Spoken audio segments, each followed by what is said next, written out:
Assalamualaikum warahmatullahi wabarakatuh. Hai teman-teman. My name is Namaywa Altiva Zeliandrades, but you can call me Z. Z mau tanya-tanya dulu nih. Kan kita sebentar lagi memasuki bulan November. Nah, ada yang tahu nggak keistimewaan bulan November? Betul sekali. Di bulan November kita akan memperingati Hari Pahlawan.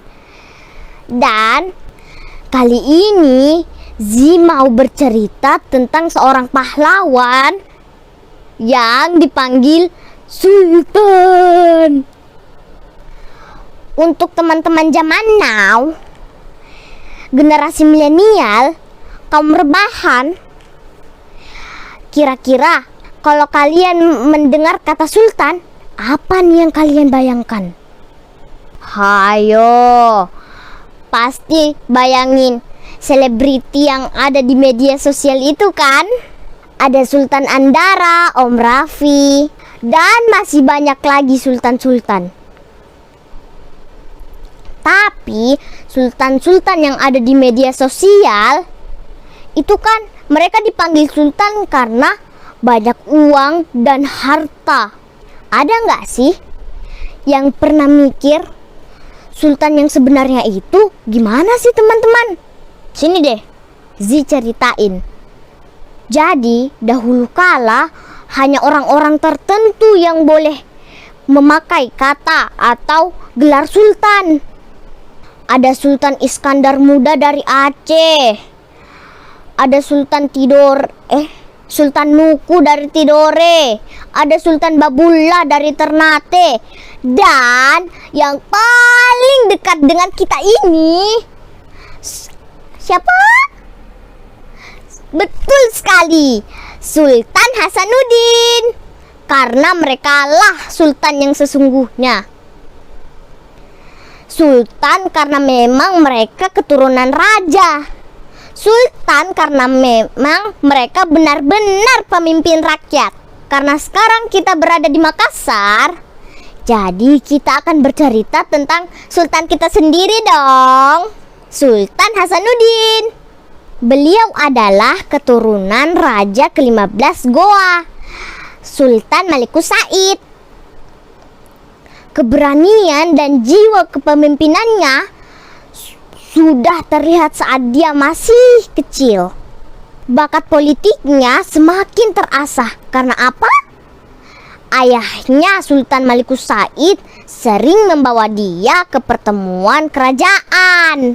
Bayangkan teman-teman, karena sangat pintarnya, dia diangkat menjadi sultan saat berusia 24 tahun. Dan saat dia memimpin, kerajaan Goa mendapat puncak kejayaannya. Wilayahnya meliputi hampir seluruh Sulawesi, bahkan sampai Nusa Tenggara. Dengan mengandalkan perdagangan maritim, ia membuat pelabuhannya menjadi sangat besar, hingga menjadi bandara transit untuk di seluruh wilayah timur. Belanda yang melihat hal itu, ia ingin memonopoli. Salah, ternyata memonopoli. Sultan Hasanuddin tidak mau tinggal diam. Dia berjuang melawan Belanda. Sultan Hasanuddin pantang menyerah, walaupun pernah dipaksa untuk menandatangani perjanjian Bongaya. Setelah kembali mengumpulkan kekuatan, beliau kembali bertempur. Karena perjuangan dan semangatnya itu, maka namanya diabadikan dalam fasilitas umum yang ada di Sulawesi. Bandara Hasanuddin, Universitas Hasanuddin, dan masih banyak lagi. Nah, itu tadi cerita tentang Sultan Hasanuddin yang hidup di zaman kolonial.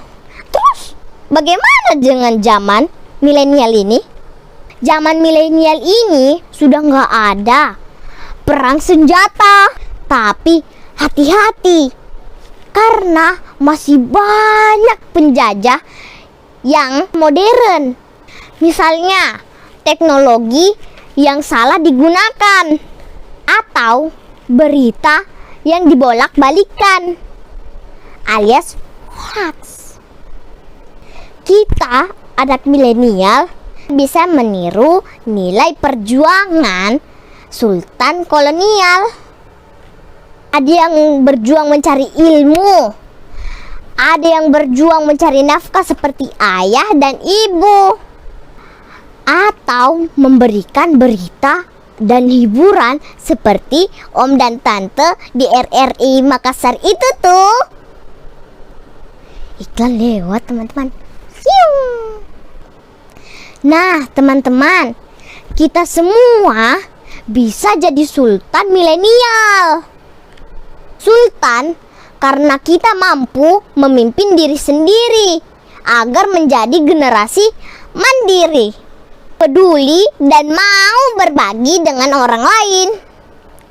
Bukan hanya uang, pun sekedar senyuman atau berbagi inspirasi.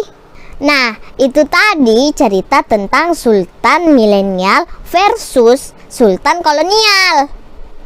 Semoga kita semua bisa menjadi sultan di arena masing-masing. Sekian cerita Zi hari ini.